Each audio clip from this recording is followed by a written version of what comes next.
Evident, right, Oliver? Look, aid organizations for weeks, if not months now, have been railing against what they see as Israel's indiscriminate bombing of civilian, not just military targets, and also for what they say is a failure to allow access, much needed access to Gaza for relief workers. And they've gone so far, some of them, to say that Israel has essentially weaponized food in this war. That is, has used food as a weapon to advance its military aims. Obviously, Israel will vehemently deny it. What's clear is that one UN official said that what we saw in this tragedy was either a dreadful failure of what he calls deconfliction, a big word I'll explain in a second, or just evidence that the system as it now exists for delivering aid is not fit to purpose. Let's take that first word I used, the big one, deconfliction.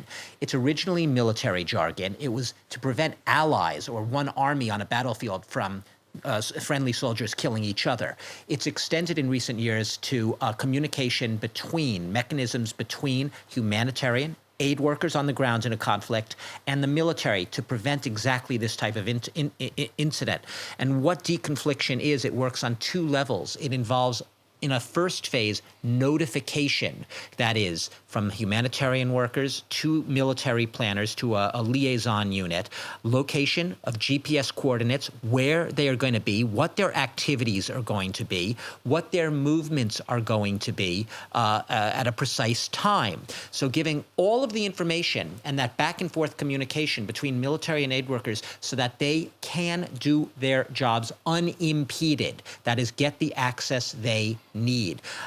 Just getting, one example, say, humanitarian relief workers from, say, Rafah, the southernmost town in Gaza, up to Al-Shifa in Gaza City, in central Gaza Strip, that could require as many as 8 to 10 deconfliction coordination conversations between relief workers and military units. That clearly has not happened in this case, or if it did happen, something dreadfully went awry. You have coordination as well. It's not enough just to communicate where we're going to be, what our actions are. Once the actual operation starts, you have to have coordination in real time. As those trucks and cars are moving, the convoy is moving. That also clearly didn't happen. The mechanism needs to be rethought. It needs to basically be made to work because it's not working right now. We heard Israel saying that it was a tragic incident, unintentional. That may be the case, but it is incumbent now on Israel as the military party here to make the aid relief workers be able to work safely on the ground. And now the attack seems to have a chilling effect on other NGOs. Some have actually put their activities in Gaza on hold. Yeah. And we're seeing aid ships more or less sailing away now with the 200 tons of undelivered aid. Yeah. What assurances, if any, have aid agencies been given that they can continue their missions safely in the wake of this tragedy? Well, so far, nothing, right? So far, all we have are the promises by the Israeli military. We just heard it, that they're going to investigate it and calls for a thorough and swift investigation. Okay, that's all fine and well. That needs to be done. As far as safety, no, they have no insurances, which is why we see the World Central Kitchen right now pulling back. They're pausing their operations.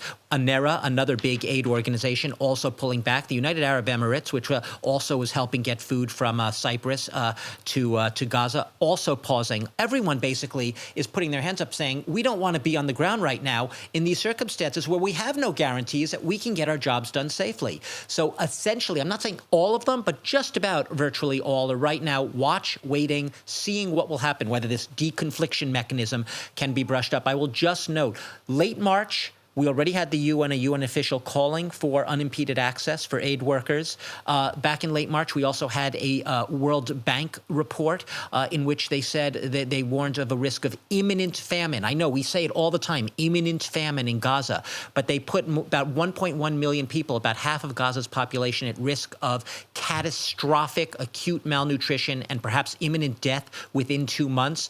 There were about 38% of the population was just below that most acute category. People people in emergency. Another 12% of Gaza, people in crisis.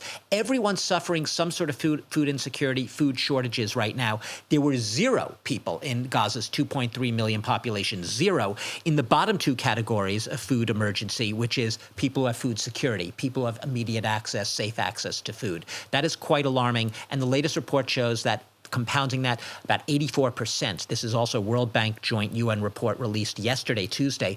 84% of Gaza's health facilities have been either destroyed, damaged, or made essentially dysfunctional, meaning that people who are suffering from acute starvation, malnutrition, who need desperate health care right now are not going to be able to get it, presumably, at any sort of functional facility near them. Thank you.